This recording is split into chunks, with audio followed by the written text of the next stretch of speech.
Assalamu alaikum, everybody. Today we have made a video to understand relative grading method. क्योंकि relative grading method को लेके लोग बहुत ज़्यादा परेशान हैं, तो हमने सोचा इस पे एक वीडियो बना लेते हैं कि ये मेथड है क्या और इस पे कैलकुलेशन किस तरह से होती है। ये सवालात हैं जिनके जवाब आप लोगों ने relative grading है क्या, कैसे कैलकुलेट करें, इतने बड़े बड़े ग्रेड्स लेते हैं हम, मतलब मार्क्स बहुत हाई मार्क्स पे जाके भी हमें ए ग्रेड नहीं मिलता, बहुत या तो बहुत कम नंबर्स पे भी जाके लोग पास हो रहे होते हैं। तो रीज़न क्या है और इसका फॉर्मूला क्या है? ठीक है जी। ये डेफिनेशन है relative grading method of evaluating students performance by comparing it to that of their peers rather than against a fixed standard और बेंचमार्क। रिलेटिव ग्रेडिंग क्लास में जितने तमाम पीयर्स हैं उनके साथ कंपटीशन होता है और उसके साथ रिजल्ट कंपेयर करते हुए क्लास की परफॉर्मेंस को देखते हुए एक ग्रेडिंग मेथड यूज़ किया जाता है रादर देन अ फिक्स्ड स्टैंडर्ड मेथड, जिसको एब्सोल्यूट ग्रेडिंग कहा जाता है। एब्सोल्यूट ग्रेडिंग में फिक्स मार्क्स होते हैं, मतलब जैसे 90 पे ए ग्रेड या 85 पे ए ग्रेड ले लिया, 80 पे माइनस ले लिया, तो फिक्स है कि 85 लेना ज़रूरी है उसमें। मगर इसमें रिलेटिव ग्रेडिंग में ऐसा नहीं होता कि फिक्स स्टैंडर्ड नहीं, क्लास में जो हाईएस्ट मार्क्स हैं वहाँ से ग्रेडिंग स्टार्ट होती है। This approach allows teachers to adjust grades based on the overall performance of the class, taking into account the highest score as a baseline. ठीक है जी। Comparison based grades are determined by comparing students to one another.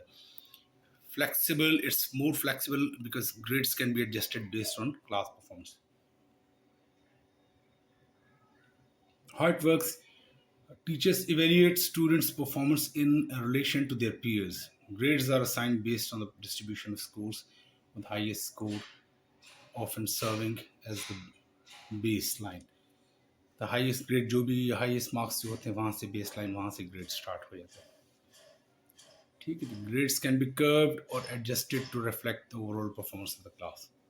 इसमें एक bell curve मतलब जो normal distribution show करती है कि class के मीन के राइट और लेफ्ट दोनों साइड पे, प्लस साइड पे मीन के और माइनस साइड पे, दोनों साइड पे बैलेंस है।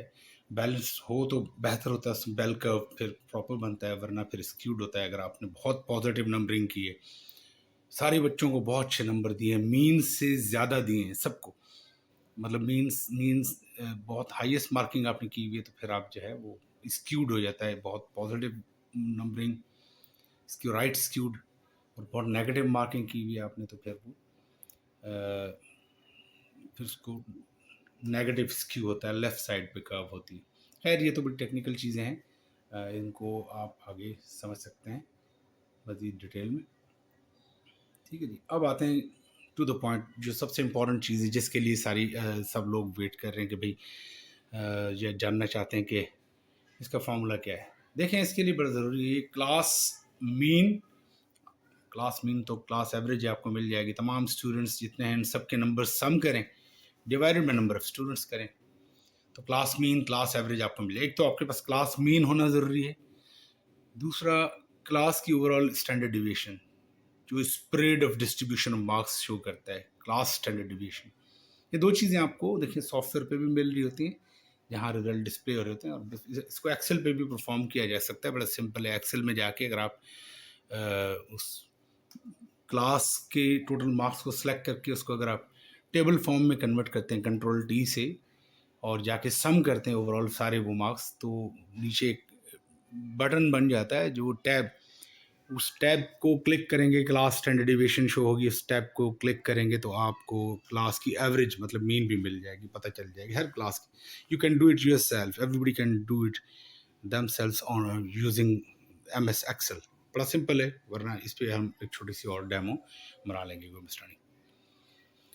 तो अब आपके पास क्लास की एवरेज, मिसाल के तौर पर आपके, प्लीज़ इसको गौर से सुनिएगा, मिसाल तो आपने मीन आपको मिल गई है, क्लास की मीन या क्लास की एवरेज जो स्कोर है क्लास का वो 60 है, 60 है। ठीक है जी, फर्ज करते हैं ये तो आपको मिल जाती है ना, पता चल जाता है। और क्लास की overall standard deviation, overall class की स्टैंडर्ड डिविएशन 20 बन रही है। तो क्लास की स्टैंडर्ड डिविएशन को आप सिग्मा वैल्यूज़ आपको मिलते हैं। ए ग्रेड का सिग्मा वैल्यू होता है, बी ग्रेड का सिग्मा वैल्यू होता है, बी प्लस का होता है, बी का होता है, बी माइनस का होता है, सी प्लस का, सी का, सी माइनस का, डी प्लस का, डी का और फेल का। सबके सिग्मा वैल्यूज़ आपको पता होने चाहिए और वो मिलते हैं। वो हर यूनिवर्सिटी के सिग्मा वैल्यूज़ थोड़े बहुत डिफरेंट हो सकते हैं, ठीक है जी, कि कहाँ किस सिग्मा वैल्यूज़ पे आपने ये ग्रेड सेट किया। और तो हमारा जो बी और B arch bachelor of architecture, bachelor of engineering का जो sigma value for A grade है, फॉर एग्जांपल मैं आपको बता रहा हूँ, वो है 1.5 सिग्मा। 1.5 सिग्मा को जो क्लास स्टैंडर्ड डिविएशन है 20, उस वैल्यू से आप मल्टीप्लाई करेंगे तो डेफिनेटली 20 को मल्टीप्लाई 1.5 से करेंगे तो 30 आएगा रिजल्ट। 60 क्लास मीन को अब इससे आप 30 प्लस करें उसमें तो 90, ये आपका ए ग्रेड 90 से स्टार्ट होगा भाईजान। ये फिक्स नहीं है क्योंकि आपकी मीन चेंज होगी, दूसरी क्लास दूसरे सब्जेक्ट में मीन चेंज हो गई, 50 हो गई और स्टैंडर्ड डिविएशन 10 है, मल्टीप्लाई बाय 1.5 करेंगे तो 10 मल्टीप्लाइड बाय 1.5 15 हो जाएगा। तो क्लास की मीन अगर 50 है उसकी और बाकी जो है वो मीन 10 है तो 65 से ए ग्रेड स्टार्ट हो सकता है, ठीक है जी। तो यहाँ इस केस में जो हमने ये वैल्यूज दिए हैं इसमें आप देखें A grade of the class will start from 90 marks. ये है सिग्मा वैल्यूज, अगर आप देखें एक नज़र और ये आपको मिल जाएंगे। इसको आप 1 मिनट के लिए होल्ड कर सकते हैं और ये बी एस और बी आर के सिग्मा वैल्यूज हैं। if you stop this video if you pause it for a while you will get know about all this, ठीक है जी। Move on.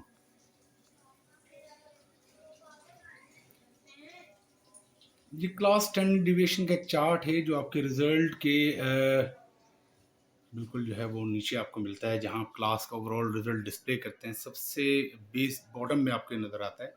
अक्सर इस पर एक सवाल आता है टीचर हजरात का कि यार ये ए ग्रेड 143 मार्क्स पे बन रहा है। बिल्कुल उस पर बन ही नहीं सकता। एक्चुअली आपने मीन बहुत हाई रखी है। आप जब नंबरिंग बहुत ज़्यादा करते हैं, हाई करते हैं, हाईएस्ट लेवल पे, फॉर एग्जांपल आप 90 92 से शुरू कर रहे हो, 99 और 100 पे जा रहे हैं और सारे बच्चों को, सारी क्लास को रख रहे हैं, तो आपकी क्लास की मीन ही 95 94 बन रही है।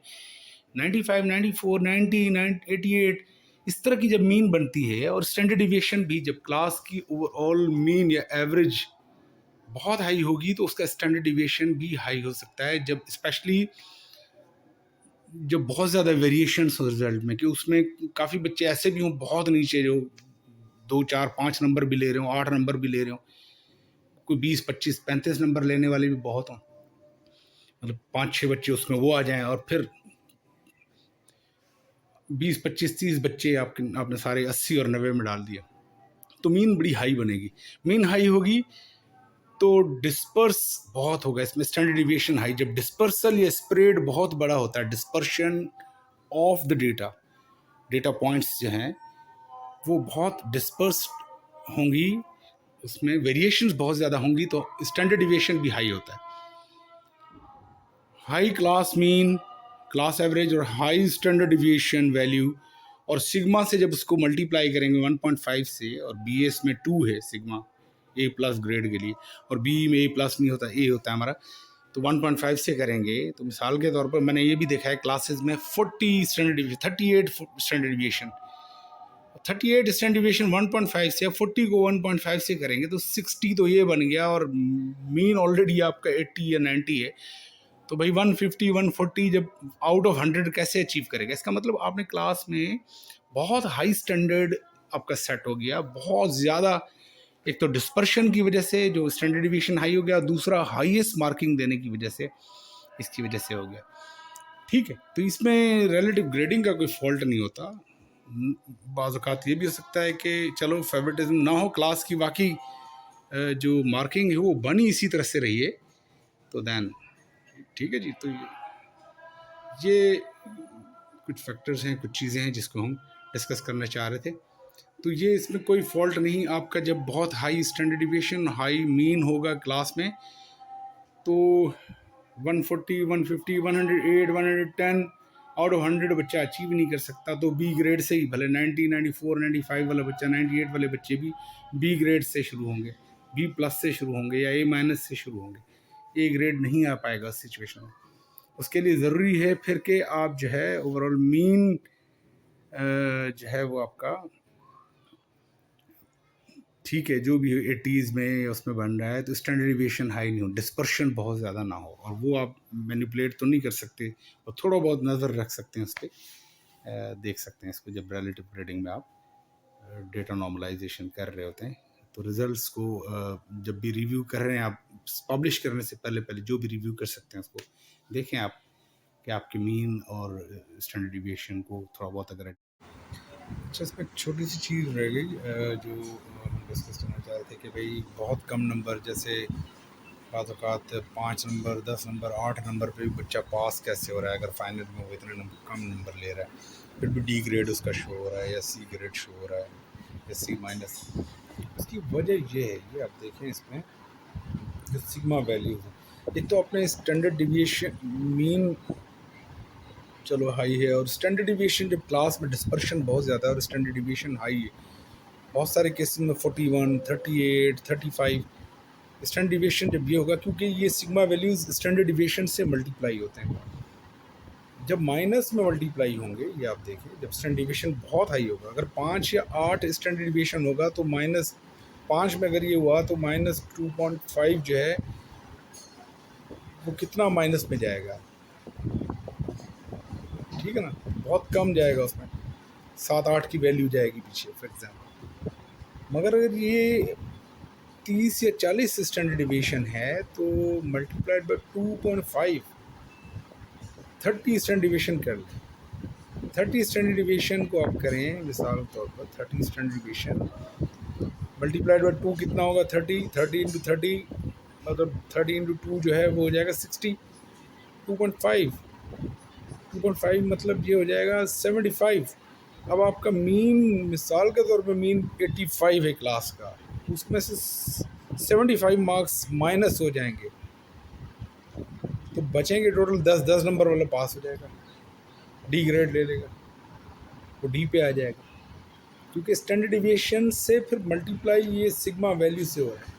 सिग्मा वैल्यू 2.5, जब डी ग्रेड पे आ रहे हैं 2.5 पे, जितनी स्टैंडर्ड डिविएशन हाई होगी, जितनी स्टैंडर्ड डिविएशन हाई होगी, जब उसको मल्टीप्लाई करेंगे -2.5 से, तो वो भाई फिर मतलब बहुत कम नंबरों पर जाके होगा। तो स्टैंडर्ड डिविएशन इज़ समथिंग, जब आप ओवरऑल रिजल्ट बना रहे हैं तो स्टैंडर्ड डिविएशन देखें। अगर आप चाह रहे हैं कि आपके ग्रेड्स नॉर्मल उसमें आए तो स्टैंडर्ड डिविएशन एक्सेल पे चेक करें कि स्टैंडर्ड डिविएशन आपकी क्लास की बहुत हाई तो नहीं, अगर हाई है तो स्टैंडर्ड डिविएशन उसको थोड़ा सा ट्रीट करना पड़ता है, और वो हम फिर एक सेपरेट उस पर करेंगे, एक अलग से सेशन करेंगे कि how to treat standard deviation in class mean and how to normalize all that data.